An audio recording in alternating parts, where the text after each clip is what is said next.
नमस्कार, न्यूज़ 18 के digital platform पर आपका बहुत स्वागत है। मैं हूं आपके साथ अंशिका पाठक। आपको याद होगा कुछ समय पहले आधार कार्ड और पैन कार्ड लिंक करना अनिवार्य हो गया था और कई सारे लोगों ने इसे लिंक भी किया है।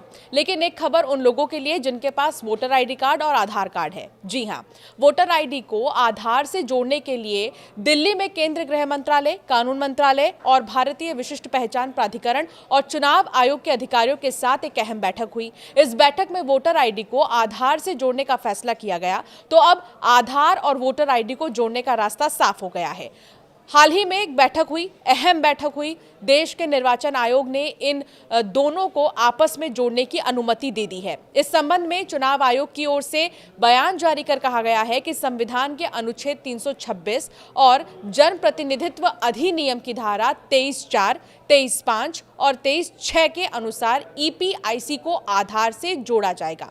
इससे पहले सरकार ने पैन कार्ड को आधार से जोड़ने का फैसला किया था। ये भी बता दें कि ईपीआईसी से जोड़ने के पीछे का जो मुख्य उद्देश्य है वो वोटर लिस्ट में गड़बड़ी को दूर करना और उसे साफ सुथरा बनाना है। चुनाव आयोग का मानना है कि इस कदम से फर्जी वोटरों की पहचान करने में मदद मिलेगी।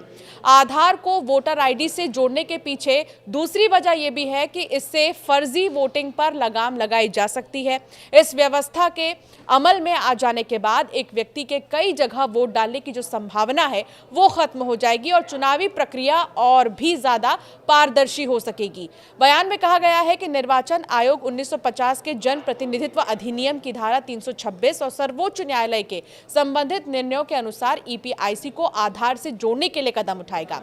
सीईसी ज्ञानेश कुमार के नेतृत्व में निर्वाचन सदन में ईसी डॉक्टर सुखवीर सिंह संधू और डॉक्टर विवेक जोशी के साथ आज केंद्रीय गृह सचिव, विधायी विभाग के सचिव, MEITY के सचिव और UIDAI के CEO और ECI के तकनीकी विशेषज्ञों के साथ बैठक हुई। भारत के संविधान के अनुच्छेद 326 के अनुसार मतदान का अधिकार केवल भारत के नागरिक को दिया जा सकता है। आधार कार्ड केवल एक व्यक्ति की पहचान स्थापित करता है। इसीलिए यह निर्णय लिया गया कि ईपीआईसी को आधार से जोड़ने का काम संविधान के अनुच्छेद 326 जन प्रतिनिधित्व अधिनियम 1950 की धारा 23(4), 23(5) और 23(6) के प्रावधानों के अनुसार WP सिविल संख्या 177/2023 में सर्वोच्च न्यायालय के फैसले के अनुरूप ही किया जाएगा। अब UIDAI और ECI के तकनीकी विशेषज्ञों के बीच तकनीकी परामर्श जल्द ही शुरू किया जाएगा।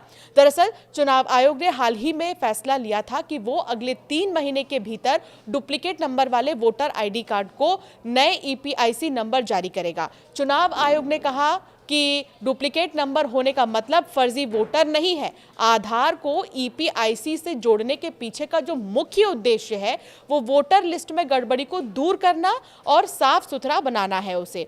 चुनाव आयोग का मानना है कि इस कदम से फर्जी वोटरों की पहचान करने में मदद मिलेगी। चुनाव आयोग लंबे समय से आधार सीडिंग का समर्थन करता रहा है। 2017 में आयोग ने सुप्रीम कोर्ट में एक आवेदन भी दायर किया था जिसमें आधार को वोटर आईडी से जोड़ने की अनुमति मांगी गई थी। आयोग का मानना है कि यह मतदाता सूची को अधिक सटीक और पारदर्शी बनाएगा। इसके अलावा ये पहल चुनावी सुधारों के अन्य महत्वपूर्ण प्रयासों जैसे कि एडवांस वोटिंग सिस्टम, घरेलू प्रवासियों के लिए रिमोट वोटिंग और चुनावी प्रक्रिया को मजबूत करने के लिए भी सहायक साबित होगा।